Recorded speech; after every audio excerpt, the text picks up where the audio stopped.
마늘이 있는 식탁은 약국보다 낫다고 하였으며 예로부터 조상들은 냄새를 제외하고 모든 것이 이롭다고 하였습니다.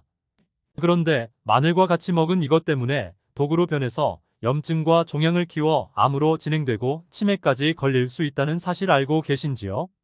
마늘은 항암 작용, 성인병 등 각종 질병 예방, 피부 미용, 소화 촉진 등의 탁월한 효과를 발휘하며 마늘에 포함된 알리신에는 페니실린보다 강한 살균 항균 작용이 있으며 12만 배로 묽게 해도 결핵균이나 디프테리아균, 이질균, 티푸스균, 임균 등에 대해 항균력이 있습니다.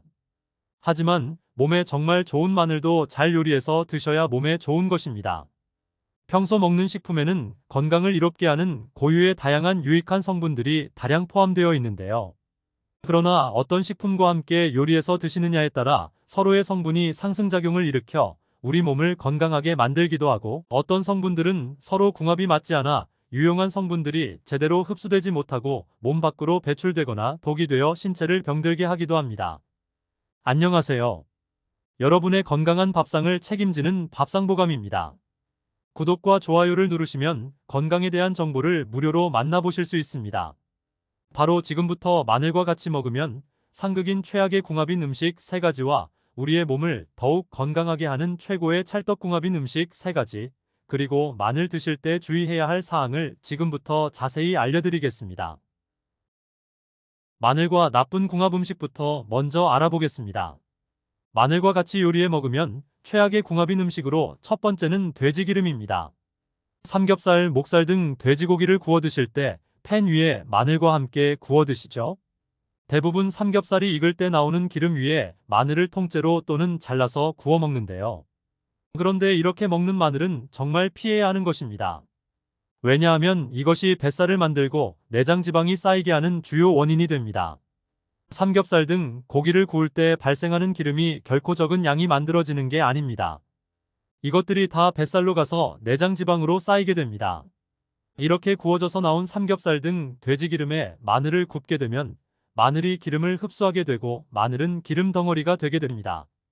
이렇게 기름을 가득 머금은 마늘은 뱃살에 기름을 누적해주게 되는 것이죠. 돼지고기 기름에 구워진 마늘을 섭취하게 되면 우리 몸에 나쁜 콜레스테롤로 알려진 저밀도 지단백 콜레스테롤 수치를 높인다는 것입니다.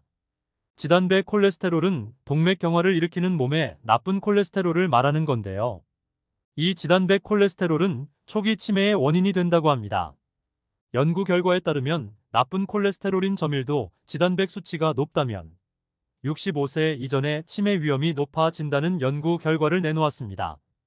그리고 전문가들 또한 나쁜 콜레스테롤의 변동성이 크면 뇌 혈류 감소가 이어지고 뇌 단백질의 변화에 영향을 미쳐서 치매의 위험을 더 높일 수 있다고 했습니다. 또 돼지기름이 풍부한 마늘을 먹는다는 것은 비만의 지름길일 수밖에 없습니다. 비만은 모든 병의 근원이 되므로 건강에 결코 좋다고 할 수 없는 것이죠. 그래서 웬만하면 삼겹살 등 돼지고기 요리를 하면서 돼지기름으로 튀겨진 마늘을 섭취하는 것은 되도록 삼가하는 게 좋습니다. 그러면 마늘은 어떻게 삼겹살 요리를 해서 먹을 때 건강에 도움이 될까요? 가능하면 마늘은 삼겹살 요리할 때 고기 기름을 피해서 구워 드시거나 미리 마늘을 익혀서 준비했다가 고기와 함께 드시는 게 제일 좋은 방법입니다. 마늘과 같이 요리해 먹으면 최악의 궁합인 음식으로 두 번째는 마늘빵입니다. 요즘 마늘 버터 소스를 가득 바른 빵이 정말 인기가 많은데요. 여러분, 마늘은 정말 좋은 음식이지만 빵과 같이 탄수화물이 가득한 음식과 함께 드시면 몸에 정말 좋지 않습니다. 빵의 재료가 되는 밀가루는 탄수화물이 92%로 된 고탄수화물 식품인데다 당 지수가 매우 높은데요. 빵을 드시면 혈당이 금세 오르고 체내의 흡수가 빨라서 쉽게 지방으로 변해서 살이 잘 찌는 체질로 변하게 되는 것입니다. 게다가 이렇게 높은 당 지수는 인슐린을 과도하게 분비시키고 간으로 가기 때문에 결국 지방간을 일으키게 됩니다. 그런데 더 큰 문제는 바로 중독성입니다. 밀가루의 글루텐이 몸속에 들어오면 장내 세균에 의해서 에소루핀이라는 중독성이 강한 성분이 만들어지는데요. 이 성분이 바로 밀가루의 중독을 유발하고 과다 섭취를 부르는 것입니다. 마늘이 몸속에서 열심히 항암과 항산화 작용을 하고 혈관을 깨끗하게 만들어도 빵으로 드시면 전혀 소용이 없고 오히려 몸에 독이 될 수 있으니 마늘을 빵으로 드시는 걸 피해주세요. 마늘과 같이 요리해 먹으면 최악의 궁합인 음식으로 세 번째는 마늘장아찌입니다. 건강을 위해서 사시사철 언제든 쉽게 먹을 수 있게 마늘장아찌를 만들어 드시는 분들이 많으신데요. 그런데 마늘장아찌 레시피에 대부분 설탕이 들어간다는 것이 문제입니다. 마늘이 달고 맛있는 딸기나 사과보다 당도가 2배 더 높다는 사실 알고 계셨나요? 생각보다 마늘의 당도는 굉장히 높은데요. 과일의 당도를 얘기할 때 브릭스라는 단위를 쓰죠. 과일이나 채소즙에 당이 얼마나 많이 들어있는지를 측정하는 건데요. 보통 14브릭스가 넘는 사과, 당도가 높다는 겨울딸기 평균 당도는 13브릭스로 당도가 높다고 합니다. 16브릭스가 넘어가면 최고 당도 상품으로 분류한답니다. 그런데 마늘의 당도는 이것보다 2배나 높은 30브릭스 정도가 나오는데요. 깜짝 놀라셨죠? 여기에 설탕을 가득 넣어 만든 장아찌를 드시면 어떻게 될까요? 과도한 당의 섭취는 비만을 부르고 인슐린 저항성을 높이게 되는데요. 결국 혈액 속을 끈적한 중성지방으로 가득 차게 합니다. 마늘을 먹어 혈액을 정화하려는 노력과는 반대 효과가 나타날 수 있습니다. 또한 설탕 섭취는 당뇨만 부르는 것이 아니라 뇌의 크기 자체를 줄이는데요. 높은 혈당 수치는 기억력의 중추인 해마를 위축시키고 크기를 줄이게 됩니다. 결국 단맛에 익숙해지는 것은 매일 신경세포를 파괴하고 치매를 부르는 최악의 습관이 된답니다. 그러면 마늘은 어떤 식재료와 함께 요리해서 먹는 게 건강에 도움이 될까요? 이제 마늘과 최고의 궁합을 보이는 음식을 지금부터 알아보겠습니다. 마늘과 같이 먹으면 최고의 찰떡궁합인 음식으로 첫 번째는 생선과 해산물입니다. 생선회와 같이 먹는 마늘, 생선 요리에 향신료로 들어가는 마늘, 해산물 요리에 들어가는 마늘 모두 너무나 좋은데요. 마늘은 천연항생제입니다. 항생제는 세균을 죽이는 역할을 하는 것이죠. 앞서 설명했듯이 페니실린보다 강한 살균 항균 작용이 있습니다. 특히 생선회나 해산물을 생으로 먹을 때 도움을 줄 수 있다는 것입니다. 그리고 우리가 인슐린 저항성을 낮추고 만성 염증을 줄이기 위해서는 오메가3 지방산 섭취가 너무나 중요한데요. 그래서 필요한 것이 생선과 해산물을 섭취하는 것입니다. 이때 마늘은 생선과 해산물을 다양한 요리로 섭취하는데 큰 도움을 줄 수 있습니다. 마늘 자체에 있는 성분도 유익하지만 이러한 시너지 효과도 함께 기대할 수 있기 때문입니다. 생선 자체로도 우리 몸을 건강하게 만들고 영양적으로도 좋은 것들이 많긴 하지만 생선과 마늘을 함께 섭취했을 경우에 면역력을 강화하는 데 도움을 주고 특히 마늘은 우리 몸에 나쁜 콜레스테롤이 자라는 것을 막아주는데 큰 도움을 주기 때문에 생선과 궁합이 아주 잘 맞습니다. 이제는 마늘과 생선과 해산물을 함께 더욱 풍성하게 즐겨 드셔서 만성 염증을 줄이고 치매를 예방하셨으면 좋겠습니다.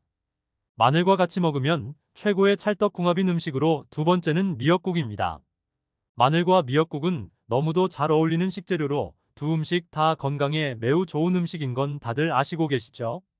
미역국은 국이라는 요리 중에서 우리가 가장 건강하게 먹을 수 있는 음식 중에 하나로 이런 요리에 들어가는 마늘은 더욱 좋을 수밖에 없습니다. 물론 알리신 성분 때문에 익힌 마늘보다 생마늘을 더 자주 먹는 경우가 많은데 이런 효능이 조금 줄어들더라도 미역국에 넣어 먹는 마늘은 천연 조미료가 될 수 있고 음식을 건강하게 먹는 기본 취지가 더욱 중요한 것입니다. 모든 음식은 효능보다 건강하게 먹는 것이 우선이 되어야 하기 때문에 국과 찌개, 반찬의 재료로 사용할 수 있는 최고의 향신 채소인 마늘을 잘 사용해야 합니다. 모든 음식에는 저마다의 역할과 자리가 있고 그 위치를 제대로 발휘할 때가 가장 좋은 음식이 될 수가 있으며 인공 조미료 대신 마늘을 천연 조미료로 사용하면 만성 염증도 줄어들게 되고 치매도 예방할 수가 있는 몸을 만들 수가 있습니다. 맛도 좋고 건강에도 좋은 마늘을 넣은 미역국을 안 먹을 이유가 하나도 없겠죠. 마늘과 같이 먹으면 최고의 찰떡궁합인 음식으로 세 번째는 올리브유입니다. 미국 국립암센터가 발표한 암과 치매의 위험을 절반으로 줄일 수 있는 기적의 마늘 섭취법은 마늘을 기름에 익혀 먹는 것입니다. 여기서 핵심은 어떤 기름인지가 가장 중요한데요. 그것은 바로 올리브유와 같은 오메가3 기름에 볶아 익혀서 먹는 것입니다. 마늘은 신기하게도 조리법에 따라 섭취하실 수 있는 영양소가 다른데요. 생마늘로 드시면 알리신 수용성 비타민 B와 C를 가득 섭취하실 수 있는 반면 열을 가하면 노화를 방지하는 항산화 물질이 활성화되면서 폴리페놀, 플라보노이드의 함량이 크게 증가합니다. 이때 올리브유처럼 오메가3 불포화 지방산이 가득한 기름에 볶아 익혀 먹으면 엄청난 시너지 효과를 발휘합니다. 혈액 속의 혈전과 몸속의 염증을 녹이고 기억력과 뇌 건강이 좋아져서 치매 예방에 확실한 효과를 보실 수 있으니 꼭 기억해서 마늘을 요리해 드세요. 여기서 한 가지 팁을 알려드릴게요. 마늘은 얇게 썰거나 으깨어 다진 마늘일수록 알리신이 더 많아 항암 효과가 좋으며 기름에 볶거나 익힐 때에는 마늘을 잘게 자르거나 다지고 으깨서 요리해 드시는 것이 최고의 건강 비법이랍니다. 마지막으로 주의해야 할 사항 두 가지를 알려드리겠습니다. 주의해야 할 사항, 첫 번째로 와파린 계통의 혈액응고제를 복용 중인 분입니다. 혈액응고를 억제하는 약을 복용하시는 분들이 마늘을 즐겨 먹는 것은 대단히 위험하다고 전문가들은 이야기하는데요. 그리고 수술을 앞둔 사람도 마늘을 먹지 말아야 하는 사람입니다. 마늘이 좋다고 하는 이유는 피가 너무 쉽게 응고되지 않도록 해서 혈전 생성을 막아주기 때문에 중년 이후 피가 탁하고 끈적해지는 고지혈증 예방을 위해 마늘을 즐겨 먹게 되는데, 그런데 혈전 생성 억제를 위해 이미 약을 드시고 있는 분들에게는 마늘이 목숨을 위협하는 독이 될 수도 있습니다. 수술을 앞둔 상황이라면 과다 출혈 방지를 위해 마늘을 끊어야 한다고 하는데요. 사례를 보고한 전문가들은 적어도 수술 2주 전부터 마늘 섭취를 중단하길 권장했습니다. 주의해야 할 사항, 두 번째로 과민성 대장증후군 환자도 마늘 섭취를 삼가해야 합니다. 마늘은 탄수화물의 일종인 프룩탄이 100g당 12.5g에서 17.4g 정도 함유된 고프룩탄 식품입니다. 사람의 소장은 프룩탄을 소화하는 능력이 부족한데 마늘을 과다 섭취하면 소장에서 소화되지 못한 프룩탄이 대장으로 이동하고 대장 내 박테리아에 의해 분해되면서 가스가 발생하면 복통, 경련, 소화불량 등의 증상이 심해질 수 있습니다. 지금까지 마늘과 같이 먹으면 최악의 궁합인 음식과 최고의 찰떡궁합을 보이는 음식을 모두 알아보았습니다. 오늘 알려드린 궁합 음식을 참고해서 마늘을 섭취하시고 건강에 도움이 되셨으면 좋겠습니다. 오늘 영상이 도움이 되셨다면 좋아요와 구독 부탁드립니다. 그리고 아프지 않았으면 하는 소중한 분들이 계시다면 이 영상을 공유해 주시고 좋아요와 구독 아직 안 하셨으면 지금 바로 눌러주세요. 모두 함께 건강한 100세 그날까지 밥상보감이 함께 하겠습니다. 다음에도 더욱 유익한 영상으로 찾아뵙겠습니다. 감사합니다. 행복한 하루 되세요.